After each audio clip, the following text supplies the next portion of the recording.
Ховд аймгийн ууган сургуулиудын нэг бол Жаргалан сумын 3 дугаар ахлах сургууль юм а. Тус сургууль нь бага дундаа ахлах боловсролын чанарын шинжиллийн бодлогын хүрээнд шинжилсэн сургалтын хөтөлбөрийг хэрэгжүүлэн хүүхэд нэг бүрийг өөртөө итгэлтэй, сурах эрмэлзэлтэй, бие бялдар, оюун сэтгэх үе, ёс суртахууны зөв төлөвшил, дадал хэвшилтэй зөв монгол хүүхэд болгон төлөвшүүлэхэд сургууль эцэг их олон нийтийн байгууллагын төлөөлөлтөд хамтран ажиллах, шинэлэг санаачлах бүтээгдэхүүнийг нэвтрүүлэн түгээн дэлгэрүүлэх, багшийг ажлын байранда хөгжих орчин бүрдүүлэх үйл ажиллагаагаа чиглүүлэн ажиллаж байна. Тэгвэл үүний нэгэн жишээ нь энэ хичээлийн жилд бага ангийн зорилгоо хүүхэд нэг бүрийн авьяасыг нээн илрүүлж хөгжүүлнэ хэмээн тодорхойлжээ. Иймээс энэхүү зорилгодоо үндэслэн бага ангийн сурагчдын сурч боловсрох орчныг сайжруулан хөгжмийн кабинет болон бүжгийн танхимыг нээн хичээлийн хөтөлбөртөд тусгаж сурагч багчуудаа хамруулан сургаж байна.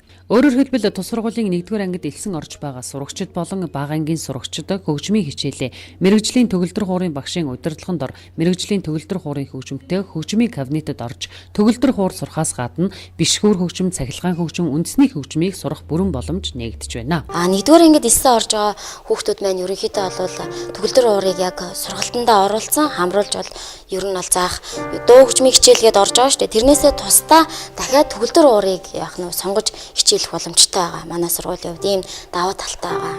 Намаа Баатар хүүгийн намна гэдэг би төгөлдөр хуураар хичээлээд 3 жил болж байгаа.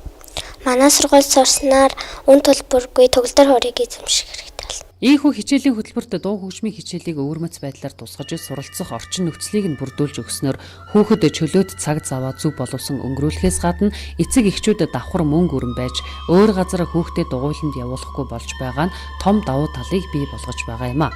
Үүнд ч эцэг эхийн төлөөлөл сэтгэл хангалуун байгаагаа илэрхийлж байна.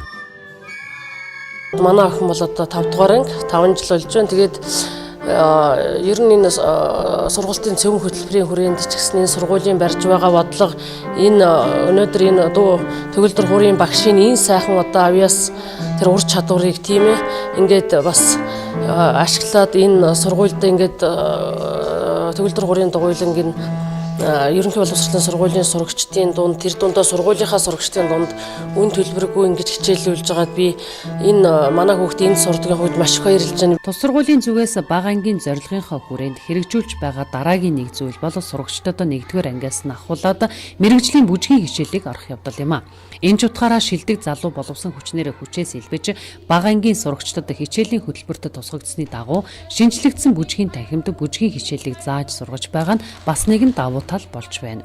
Манай хүүхдүүд хичээлийнхаа бус цагаар өөрийнхөө чөлөө цагийг зөв боловсон өнгөрүүлэх зорилгоор хүчийг суралцсан хичээлж байгаамаа. За ингээд манайх анги тус бүрээр хүүхэд нэг бүрийг хөгжүүлэх зорилготойгоор хичээлээ явуулж байгаа. Анх би 2013 он цэцэг дэлгэр багш дээрээ бүжгийн тоглолтод явсан. Тэгээд олон шин бүжгүүд сурсан. Тэгээд манай сургуулийн энэ бүжгийн тоглолт бол үн төлбөргүй байгаа. Тэгээд энэ бүжгийн тоглолтод хүүхдүүдээ ирж бүжиг сурахыг урьж байна. Хүүхэд багчуудыг багаас нь урлагийн мэдрэмжтэй болгосноор тухайн хүүхдийн хүмүүжилд эергээр нөлөөлж бусдад өөрийгөө зөв илэрхийлж чаддаг болохоос гадна урлагаар хүүхэд гоо зүйн болоод ёс суртахууны хүмүүжлийг олж авдаг. Тиймээс тус сургууль нь энэ бүгдийг харгалзан үзэж сурагчдын сурч боловсрох орчныг сайжруулж хөгжмийн кабинет болон бүжгийн танхимыг нээн хичээлүүлэхээс гадна сурагч багчуудаа үн төлбөргүй дугуйланд хамруулан хичээлүүлж байгаа нь нэг давуу тал болж байна.